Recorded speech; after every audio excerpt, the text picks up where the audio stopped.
nakagat, nakalmot ng aso, pusa, anong gagawin, anong first aid, kinig po kayo. Lalo na sa dulo, explain ko ano sintomas na may rabies ang aso, may rabies yung pusa. Pwedeng alaga nyo to at anong gagawin. Okay? Ang problema sa rabies, almost 100% nakamamatay. Okay? Almost fatal siya talaga pag hindi mo naagapan sa bagong kagat. Ang isang problema pa natin sa Pilipinas, endemic ang rabies. May mga bansa sa Amerika, yung mga developed countries, halos wala na silang rabies. Kahit pag nakagat sila ng aso pusa, maliit lang ang chance. Pero ang Pilipinas, marami tayong rabies sa aso, sa pusa. Actually, problema to ng bansa natin sa animals pati sa tao. Ang namamatay sa Pilipinas sa rabies ay around 300. 300 ang namamatay na bata, matanda na Pilipino every year, rabies. Okay, nakagat ng aso, pusa. At karamihan, ito yung mga data, karamihan sa 10 na makakagat ng aso o pusa, sa 10, isa lang magpapabakuna. Isa lang magpapabaksin laban doon. Anti-rabies, anti-tetano, isa lang. Yung 9, hahayaan lang nila. So, kaya marami nga namamatay. Ito ang problema. Yan, kinagat siya. Okay? Mamaya explain ko anong klaseng kagat. Dinilaan ba, kinalmot ba, o kinagat? Ang pinakadelikado, siyempre, yung kagat. Pag nakagat siya, yung rabies nasa laway ng hayop. Okay?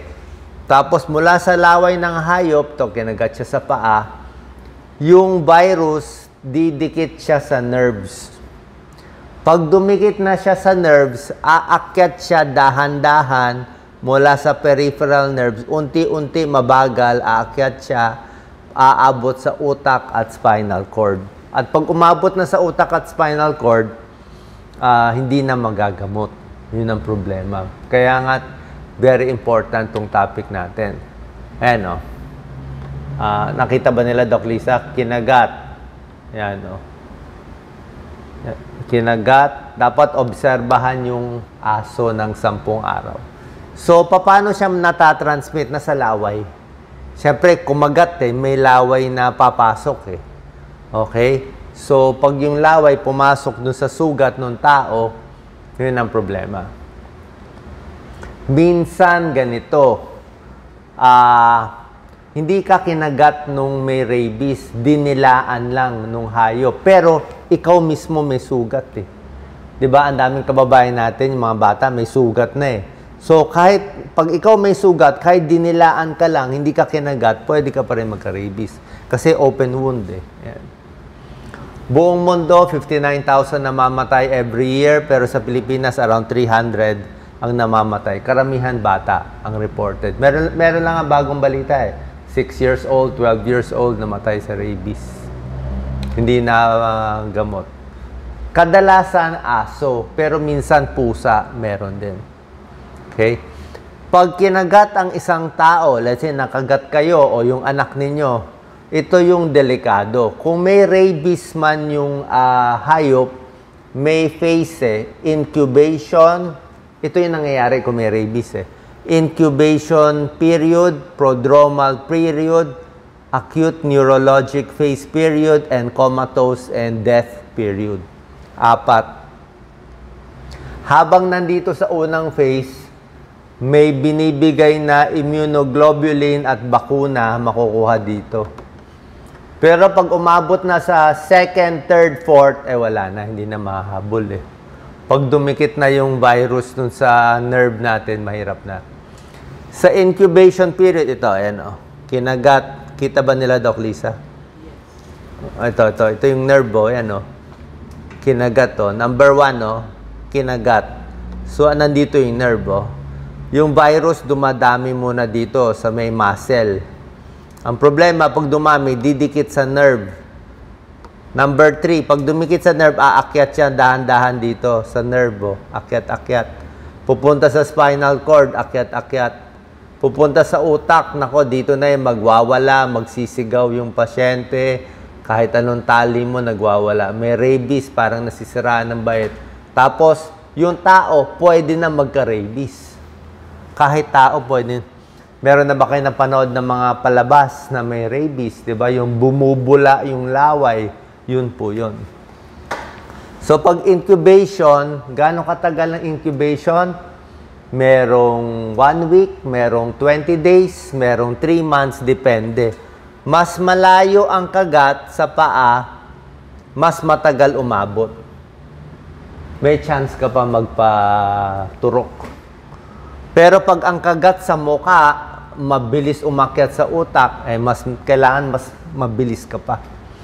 So, habang nag-uumpisa, pag wala ka pang sintomas, better yon. Agad-agad. Dapat, kung kailan ka kinagat, yung araw na yon o kinabukasan, pinakamatagal, punta na sa emergency room. Ano nga yun, Doc Lisa? Animal Bite Center. Yung mga may Animal Bite Center, sila na bahala magbigay ng gamot. Presyo lang ang problema. Alam ko, yung baka walang libre. Baka yung libre, first or second dose. Pero kailangan talaga magbayad kung wala pang libre sa gobyerno. Alam ko yung iba may libre. Pag umabot na sa prodromal phase, medyo mahirap na. May trangkaso na, may namamanhid na, kahit anong gamot, dumikit na kasi sa nerve, hindi na mahahabol. Oras na may neuro, may brain problem na paralyzed na, nagwawala na, furious rabies, parang nasisiraan na ng bait yung tao, hindi na rin mahahabol. Pag comatose, hindi na mahahabol. Kahit anong gamot ibigay, hindi na mahahabol. So, ito yung bago mag-incubation period, bago lagnatin, dapat okay na. Pero kung merong nakagat tapos nilagnat, try nyo pa rin, habulin pa rin. Baka mahabol pa, who knows. Hindi naman 100% nakamamatay, 99%, baka makachamba pa rin tayo. Okay? So, incubation, pag prodromal, iba na to. Yung mahina na, nagsusuka na. Ito na yung delikado. Okay?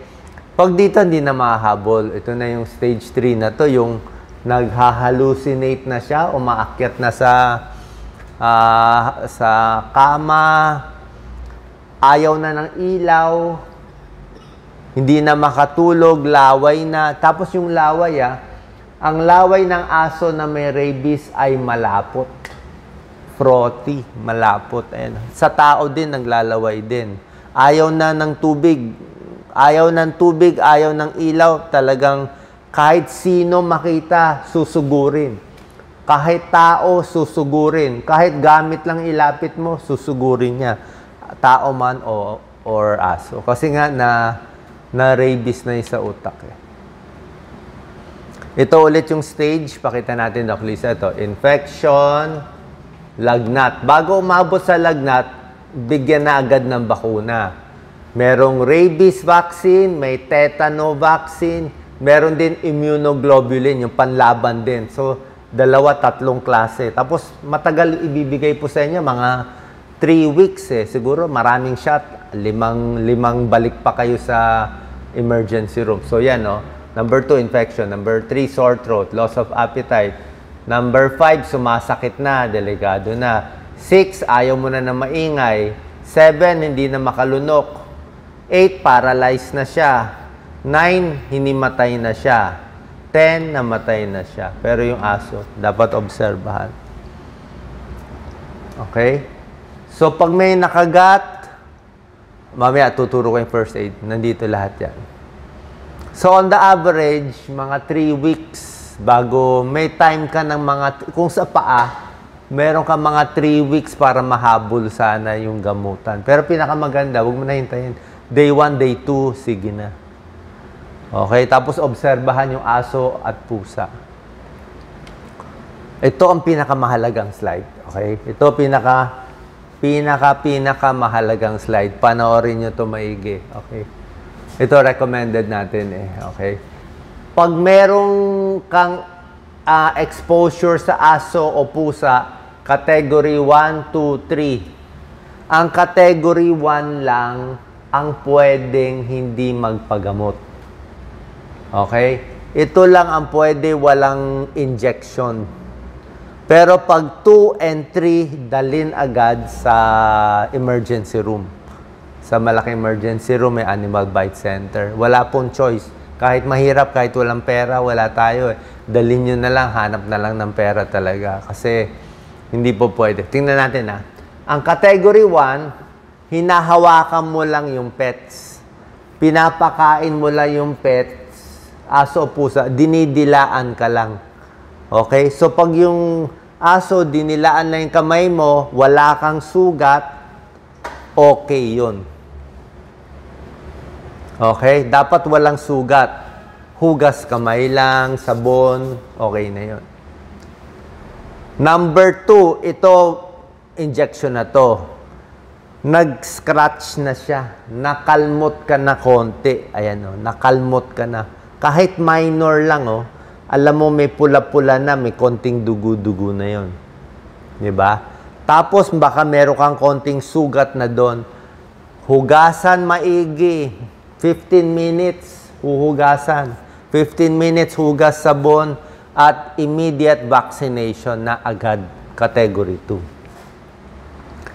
Category 3, wala nang choice dito. Talagang kagat, talagang na-scratch, baka sa muka. Diba? So ito, todo na to.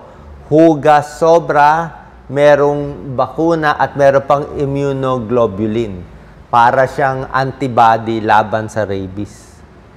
Tapos may anti-tetanus pa. So maraming shot bibigay sa'yo, 3. Okay? So, yan lang magagawa. Basta category 2 or 3, hindi lang dila-dila ng pets, day 0, punta na agad. Okay? Punta na agad, bibigyan ka na ng shots. Maraming iba't ibang mga dose, pero usually mga 5 times. Day 0, day 3, day 7, day 14, day 21. Paiba-iba. Bahala na yung doktor nyo kung ano yung available na ibibigay sa inyo. Pero usually, balik-balik ka. Pero yung pinaka-importante, first day, third day, seventh day, balik ka lang ng balik. Kailangan makompleto. Ha? Pero oobserbahan din yung hayop. Pwede rin. Minsan, binibigyan ng antibiotic, pero hindi gamot yung antibiotic. Antibiotic infection lang. Bali, wala sa rabies. Minsan na-control mo yung rabies, nag-infection. So, binibigyan ng co-amoxiclav, amoxicillin clavulanic acid. Pwede rin magka-rabies ang aso at pusa natin. Paano? Alaga mo siya, di ba? Safe dapat. So, dapat yung aso, pusa mo, may bakuna. Kung kayo nag-aalaga ng aso ng pusa, I think may libre. Bakuna sa aso at sa pusa. Diba? Mula nung pinanganak at dapat nga ito every year muna, tapos every 3 years. May mga bakuna sa aso, pusa na every 3 years ang injection. Doc Lisa. Kasi minsan, oo nga, alaga mo siya. Safe nga siya dapat sa rabies. Kaya lang, may mga paniki, paano kung naglalakad yung pusa, yung aso sa labas? Ang daming paniki sa atin. Paniki, maraming rabies talaga. Kinagat yung aso mo, kinagat yung pusa mo, hindi mo alam. Tapos nagkaroon sila ng rabies. Diba? So, hindi mo malalaman.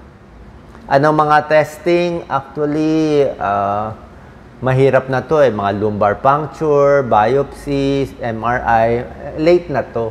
Makita man natin may rabies, hindi na mahabol, mahirap na mahabol. Paano hinuhugasan ang sugat? Ito, libre. Okay? Ito, may chance. Kung wala ka talagang pera, takot ka. Pag nasugat ka, hugasan mo ng 15 minutes. Tubig, sabon. Sabon talaga at tubig talaga. Kung kaya, tanggalin. Kaya pisilin. Kung matanggal pa konti yung dugo, okay lang yon. So, hugas ng hugas ng hugas. 15 minutes. Tapos, sabi nga nila, minsan kung open yung wound, din na nga sinasara muna. Bahala na yung surgeon. Minsan ayaw nila isara para lumabas yung rabies kung may rabies man. At pag nahugasan mo na, after 15 minutes, tsaka mo palang lalagyan ng betadine o povidone iodine. Tsaka na. Hindi pwede povidone iodine lang. Hindi pwede betadine. Dapat kasi mawala yung rabies. Okay? Bahala na yung surgeon kung i-close niya yung wound. Minsan, open muna para lumabas. Para siyang snake bite eh. Ano ang gamutan sa day 0? Ito nga, pinakita ko yung schedule, di ba? Bibigyan kayo ng rabies vaccine. Ibig sabihin, tuturuan yung katawan mo lumaban sa rabies. So, habang dahan-dahan umaakyat yung rabies na salbahay virus, nagkaroon ka ng bakuna, makakalaban yung katawan mo. Siguro in a few days, mga 1 week, 2 weeks, makakalaban na siya. So, bibigyan ka ng vaccine several times for 21 days.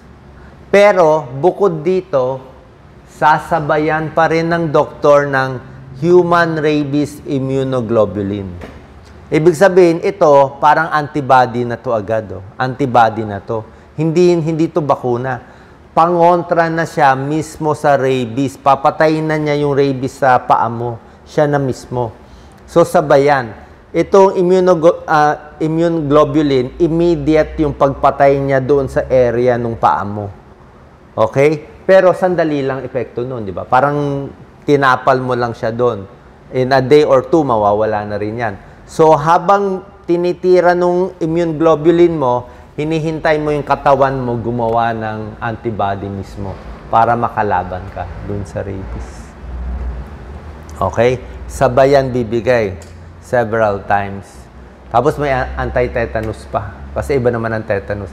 Tetanus kasi sa lupa nakukuha. Pero syempre, nakagat.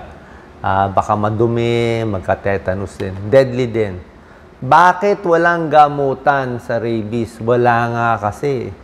Ang gamutan, yun talaga. Ito lang gamutan, prevention. Oras na may sintomas na, hindi na mahabol. Pag nagtago na to, pag nag-lock na yung rabies virus sa utak, parang nilalak na niya yung blood-brain barrier. Hindi na papasok yung gamot mo. Hindi na siya mapatay. Hindi na mapatay. Na-late na eh. Pero may gamot naman tayo sana.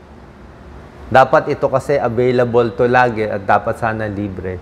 Pero mahal kasi yung bakuna sa tao eh. Mas mura ang bakuna sa hayop.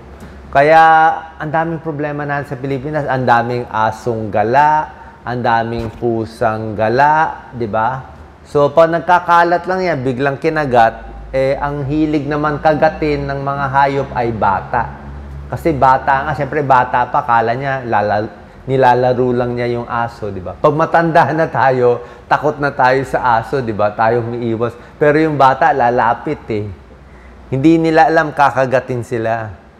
Kaya ang bata mas tinatamaan.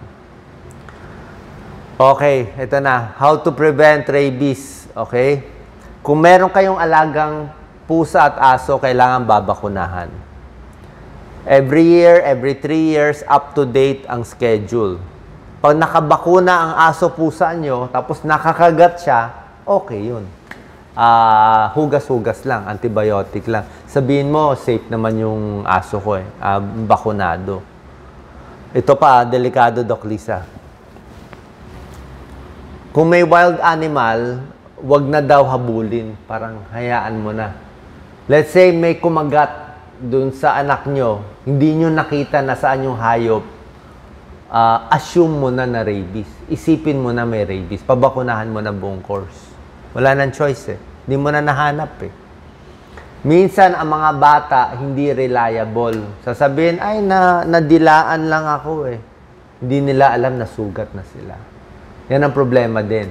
Mali-mali. Ah, hindi. Konti lang. Konti lang, namatay. O, paanong konti lang? Diba? Mas safe kasi nga, pag naduda ka na may dugo, yun na yun. Ito pa. Pag nakakita ka ng paniki sa kwarto mo, pag nakakita ka ng paniki sa kwarto mo, i-assume mo na kinagat ka na. Kasi ang kagat daw ng paniki, sobrang liit, hindi mo makikita, minsan hindi mo mamamalayan. Basta may paniki, assume mo nakagat yung aso mo, nakagat yung pusa, nakagat ka. Tapos, kung kayo ay animal handler, let's say, nag-alaga ka talaga aso, pusa, expose ka talaga lagi, o yung trabaho mo, pwede ka na mag-anti-rabies vaccine. Pwede ka na magpabakuna. Diba? Uunahan mo na para may laban ka na. Okay? Tapos pag nakagat ka pa, mas konti na lang ang dose mo. Pero hindi siya nire-recommend for everyone kasi hindi naman lahat exposed sa aso at pusa. Paano ma-survive? Yun lang talaga eh. Early vaccination and antibody treatment. Rabies, nearly always fatal. Halos laging nakamamatay. Ito na po. Paano mo malalaman kung yung aso mo may rabies? Baka wala naman eh, di ba? Baka inasar mo, natapakan mo siya, kaya ka kinagat. Ang aso na may rabies, nagbabago ugali. Nasisira nga ulo nila. Aggressive. Aggressive. Number 2, laway nila malapot. Talagang maglalaway. Hindi rin makalunok yung aso. Hindi makalunok. Parang nagcho-choke siya. Irritable siya. Konting ano mo, hindi siya yung dating ugali niya. Nagbago ugali niya. Pikon, mainit ulo, kahit ano, kakalmutin. Dating hindi siya ganon. Loss of coordination, hindi siya makalakad maigi. Hindi siya makalakad. Paralysis. Unusual vocalization. Meron siyang mga hiyaw or mga whining na unusual sounds. Parang iba na. Parang nakakita ng multo, ganon.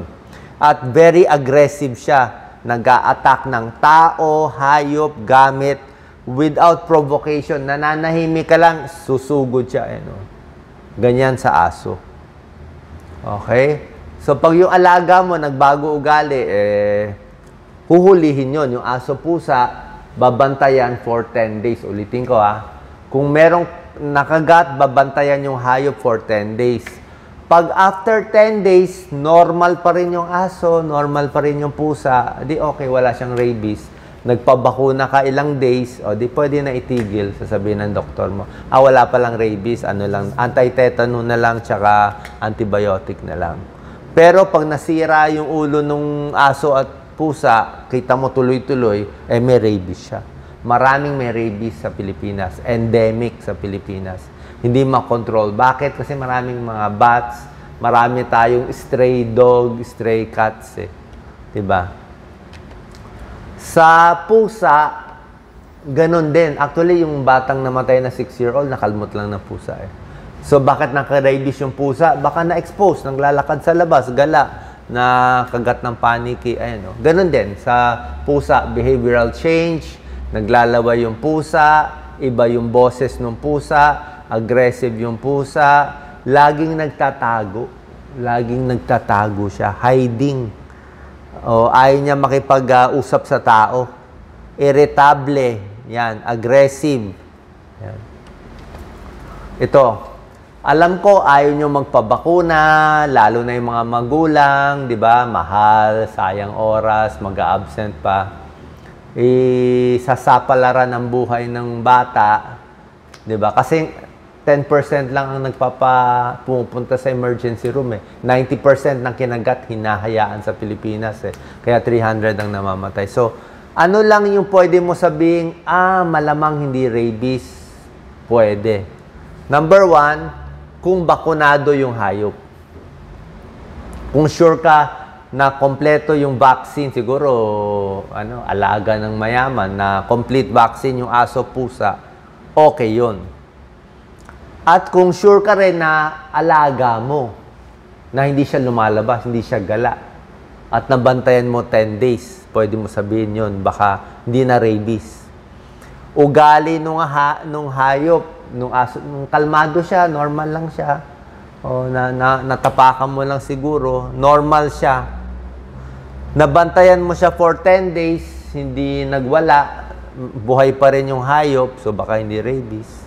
Yung lugar mo, mababa ang rabies, wala tayo nitong number 4. Basta Pilipinas, maraming rabies. Wala tayo nito. High prevalence tayo.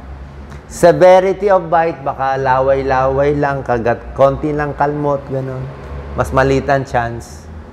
Or, itong number 6, nakagat ka, after 3 months, wala kang sintomas. So, pero mahirap naman hintayin kung magkakasakit ka kasi kung hihintayin mo, minsan kasi after 1 year bago lumalabas yung symptoms. May ganun eh. May ganun. So, ito si Doc Lisa, nakagat ng pusa sa UP Diliman. After 5 years, buhay pa siya. So, wala na rabies yun. Oh. Swerte lang si Doc Lisa, may naka-pants siya nun eh. Nakapantalon siya, kinagat siya sa paa. Talagang butas talaga yung ankle niya. Pero at least siguro may pantalon, baka yung laway hindi nakapasok. Yun ang problema. Okay, so sana po nakatulong to. Rabies vaccine, 1 death, isa namamatay every 10 minutes. Sa mga mahihirap na lugar, dog bites, delikado po. So, ito lang yung mga possibility na low ang risk. Pero kung di kayo sigurado, alanganin, bigyan na pareho ng dose. Okay? Kasi yun lang ang only way para mabuhay at para ma-assure kayo. Tsaka at least pag na rabies vaccine kayo, na kompleto nyo, kahit makagat kayo in the next few years, di ba? At least safe na kayo. Meron na kayong protection against rabies. Salamat po.